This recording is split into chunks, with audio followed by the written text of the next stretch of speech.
Good afternoon, ladies and gentlemen. I'm pleased to be making a presentation before this very honorable team. And I would like to state that our MC earlier on was regretting that some of the members of parliament are not here, and senators and all these people. Allow me very warmly to encourage everyone in this team who are here. You are the champions, you are the unsung heroes. This room, this country can do very well with each one of us playing a role that you must play by being the change that you must be. We have most of the times looked up to our politicians on issues that are so tremendously profound. But because we know who they are and they actually operate on a very dynamic equilibrium, we need to forgive them sometimes and take our role without any regret. Where we have to move ahead, they will catch up with us. Where we find that they are the ones who must be able to sort out a political mess that they did, bring it in or was brought by earlier ones, then we encourage them to do that. But let us not over-depend on them, because this country needs each one of us to make a lot in issues that we are facing us, particularly on climate change, which I'll be talking about, and food security, particularly facing on items on what we can be able to do, because we have most of the time dependent on the scientific processes and therefore forgetting to connect with the grassroots and where practicalities of issues must be engaged. I wish again to thank each one of us and the organizers because of picking this particular center for the presentation. The Catholic Church in this country, allow me, without making any contradiction, to thank you most profoundly for the good work that you are doing in this country. There could never be a better venue for this, to discuss such an issue like what the Catholic Church in this country and this university, the impact you are doing, and all related universities are part of this, KCA and others. I thank God for your choice and the management for what you have been able to do, and all the other churches, including organizations under NCCK and others. I will be talking about food production or food security in the wake of climate change, particularly giving an example of the organization that I stand for, that I am part of, that I thank God for because I founded it, the Green Africa Foundation, because it's not about me. It is not about the organization. It is about what each one of us can be able to do. Earlier on during a session that I participated in, my colleague and friend asked me why green. And green to me and to the organization that I stand for and I want to impact you has three meanings. The first one is treating people kindly. It's about good ethics. It's about training on life skills. It's about values that we must have as a society, as a community, because you realize all these issues are interdependent. Looking at Africa as a continent where we are losing $158 billion every year through corrupt practices. Monies that can be used in other areas, in improving our food security, improving our livelihoods, and so many other things. It must start from us being engaged from our hearts, and that is why today I just want to speak from my heart. We must start from within ourselves. What are our values as a country? What are our values as Africa, the continent? What are our values as a university, as a church, and all this? What do we represent? What do we stand for? Because then it takes you to the next level of the challenges that we have, including the climate change and many others. I'm glad issues of policy have been covered by my good colleagues. I'm glad the Senator has been able to come up with a document that guides the policy, and therefore it now goes to our hearts. What do we believe in? The second green is working towards good health, and nutrition comes in, peace within communities, and creating sustainable livelihoods. Food security again knocks the door. What are we doing in a manner that is anchored in the policies that be and what we also represent as a community, as leaders at our own levels? I said earlier on, and particularly on issues of health, because we need to be very careful about that. Monies that are spent on matters of health in this country, still unfortunately find our children are dying and are still suffering from warm. Deworming is not being done in the level that we are supposed to be doing it in this current century. The third green, which is most passionate to all of us who are here, is the passionate environmental conservation. We did a study a few years ago. We found that Kenya has about 8.7 million households. Out of these 8.7 million households, 5.6 million depend fully on firewood for their household energy.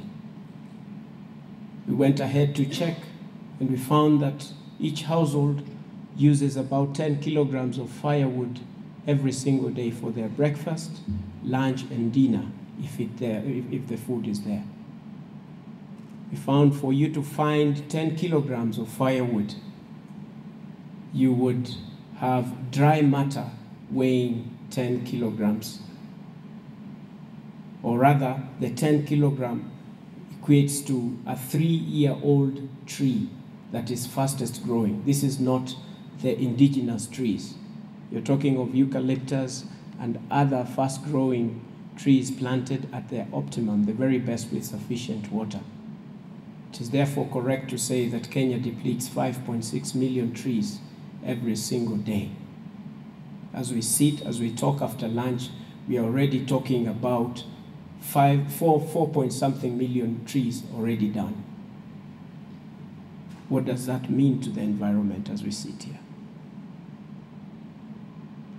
Why would I not have encouraged you to be here and do what politicians may not be doing because of the dynamic equilibrium? They have to balance issues, sometimes not knowing what is more important for posterity. And we must forgive them because it is our God-given responsibility for us to deal with these issues. These trees I'm talking about does not or do not include the 13.6 million Kenyans, 13.6% of our population, which is using charcoal for their household energy. And this is mainly in the cities. It does not include the trees for logging that have been used for construction. It does not include the 1.1 billion trees that are cut for primary schools, 24,000 of them for their lunch in school. The number is mind-boggling, and these are facts as we sit here. What therefore are we supposed to do, ladies and gentlemen? And you find some of these effects as we talk about them, it's also getting to our life expectancy. Those who read my blog, isaackalua.com, or read the letters that I write, the green letters on a weekly basis in the Standard newspaper, I also came to find that we are losing people at the rate of 40 seconds. Every 40 seconds in the world, someone dies out of suicide.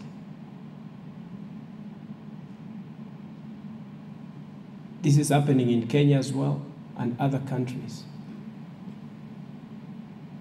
Wouldn't you relate it to some of the frustrations of things not being done the way they're supposed to work? The way we don't care about each other and treating each other kindly? The effects of climate change, the lack of food security, They are all interrelated because it's about our life. Having created this kind of a picture, what therefore do we have? And unfortunately, I don't have as much time as I ought to have. I'll be willing to have more time to answer and respond to some of the questions. Over the years and what I've been able to do, we get together with my team and most of you that we are working with, I've come to realize that we need now to connect a lot of issues. Scientists have sat.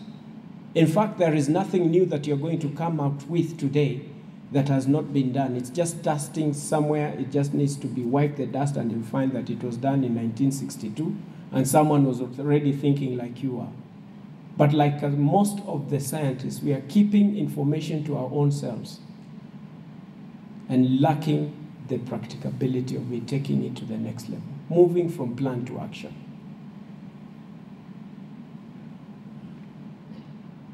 The Green Africa Villages brings out a very practical approach that I want to encourage everyone here.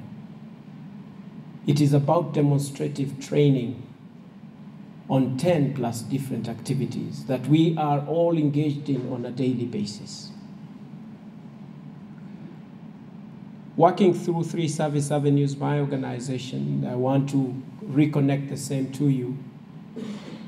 The first service is the learning institutions, where we must deliberately choose to be a learning center of excellence as individuals, your home, going to schools, to colleges, to universities, as green centers of excellence, so that whatever you are speaking, you are able to demonstrate. I have come to realize over time, tell a Kenyan about something without touching, feeling, and seeing, you're wasting your time. And it is applicable across the continent. Tell a Kenyan or an African person to conserve the environment in the wake of all the challenges that we have, including climate change, you'll be left alone. But show them how to make money. They will move in that direction in a supersonic speed. Why? Because it makes sense and they want to get food on their table. So why are we scientists and people in this room spending much more time, which I value? I'm not saying that scientists should not, but I'm saying we need to be in a situation that we must tap on what is already there. We must not reinvent the wheel. Use what the generation, what the people do understand, and fast track the process using it as a dangling carrot to achieve our goal. Green Africa Villages, the 10 different activities that must be able to be demonstrated in a manner that makes sense to whoever is applying it. Is it you, an individual at your home? Is it a church? Is it whichever other organization? So the learning centers of excellence. The second service avenue being faith-based institutions. The church, the mosques, the temples, and such organizations, because people have got reasons to be in those places every week. And third one is using sports and music to communicate the green message, as it were. So what are these 10 different activities as I finish? First one could be tree production, where each activity of tree production, people do understand what type of trees do I plant. Are they fruit trees? Are they medicinal? Are they for exotic purposes? Are they for firewood? Are they for what? People need to understand that. And they need to make money out of it, from the seedling process to the final product, be it even the circulation of the same, by collecting just seeds. Our country is suffering because people do not have the knowledge that we already have and we should be able to disseminate to the grassroots. People in Lodwar have trees that are abundantly growing there, few that as they may be. And they can make money out of just collection of those seeds that are already of trees that are surviving in those particular places. Something that KEFRI does and other institutions. And that same package is sold out at 3,000 shillings or even more in some cases. You can make money and sell seedlings. I have been able to do that and made a lot of a lot of development in my life and those people that I have worked with. Make money out of tree production. Second one could be fish farming in areas that make sense, following the nutrition value, following the policies that have been talked about. What can be done? What is applicable? The third one could be something on renewable energy. The use of solar, be it for lighting, be it for students who are suffering, eliminating the kerosene and all that goes with it that is negative, and adding so much that may be able to make sense to the people. Fourth one could be water harvesting, where you're using just the roof water that you can be able to collect, diverting and regenerating the water that you do have in so many places, reusing and be able to renew the same. The list goes to animal husbandry, fish, other productive areas like green mobility, where we need to encourage ourselves to drive green cars if you have to, where we can be able to do cycling where we can be, which is good for our health and also good for the environment, where we can also be able to make policies that are in that direction. Ecotourism, and so many other activities, they go up to 10 different activities that we daily are able to deal with. This system then goes to the next level, where we are able to standardize the system and have categories of a Green Africa village at whichever levels. So that if you're doing these two activities at the set level, you're a Green Africa village at the standard of a level of bronze. If you're doing 4, you're at silver. If you're doing 6, you're at gold. If you're doing 8, you're at platinum. If you're doing 10 and above, then you're a Green Center of Excellence. Many of you may be able to reconnect. This is a center in Kitui, in a very dry area, that my own little activity, without anybody's funding, and I say that it is possible, that is why I demonstrated it, managed to pull the world to a small center where climate has actually been created, a microclimate, and that bore the Green Africa villages that are now in the 42 counties of our country. This then moves to the next level, where you have an e-market, reconnecting the people to be able to sell the products coming out of these activities at their level of grassroots as a green village. It is doable. Food production makes sense at that level. Issues of climate change that are adaptable, and I like my sister what she said, and also my brother, about reconnecting with the people, so that knowledge is also coming. We can actually create our own adaptive measures based on the experience of the grassroots. You should be able to see how the Green Africa Villages members do interact with each other, improving each other's activity and session so that they can make more money, because money is what is driving them, and that becomes the center, and then we are achieving whatever else that is achievable. There is much more that I would have talked about, but because time does not allow me to end at this point. I look forward to questions that I'll be able to answer, and God bless you all, and once again, you remain the unsung heroes. God bless you all.